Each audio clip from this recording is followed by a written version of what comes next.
So what I'd like to say about social media is that I really think it's up to us to police ourselves and see whether our internet usage is becoming excessive. Now, how do we know when it's getting a bit too much? Sometimes it could be other people that point it out to us. So maybe a loved one, maybe you have a partner that kind of starts complaining that you're ignoring them because you're always on the phone, you're always on social media. So yes, we should pay attention to that. But also we need to see the signs for ourselves and not really depend on other people to tell us.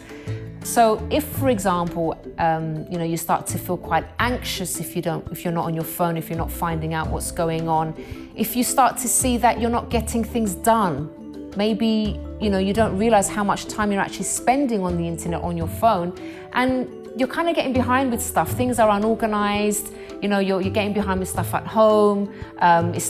Social media is starting to interfere with your work because when you're supposed to be working, you're doing something else. You're very distracted. So see if things are getting a bit kind of out of hand and it's not really running as smoothly as before.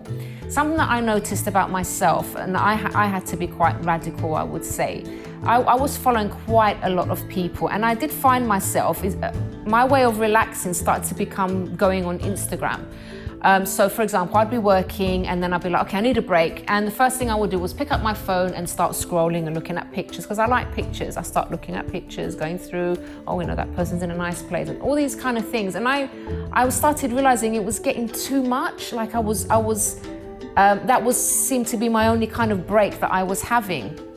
When I saw that it was becoming an issue, what I decided to do was just unfollow loads and loads of people. Now, even though it might be like, oh, but what about your friends, your family and stuff like that? But I did it for my own well-being, because I saw something was getting overboard and it was affecting me and it was starting to give me headaches and all these kind of things. That's what I decided to do. I don't need to see what everyone's doing. I don't need to follow loads of people. I follow very few people, and I'm sorry to all my friends and family and stuff like that, maybe you're following me and maybe I'm not following you, but I just felt that it was something right to do for myself because I saw that it was affecting me. It's not to say that I'm not going to go back to, following lots of people afterwards when I feel like, I can be more control and I'm not going to use it in a way that affects me. But that's something that I decided to do for myself. And this was quite a long time ago, and I've actually stuck with it because I feel better for it. I don't waste time on social media. I've got other more important things to do. So that's what I did. So see with yourself, what is it that you can do to kind of, first of all, monitor yourself, and secondly, to actually see what to do if things are getting too much. Do you, maybe you can have certain times of day where you'll go to your social media and check things. Maybe you can just unfollow people that, have nothing really to do with your life, and you're just following just to be polite, for example.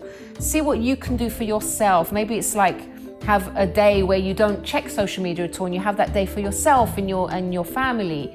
So I think as individuals, we need to see what's right for us and how to look after ourselves so things don't get excessive and start to affect us in an adverse way.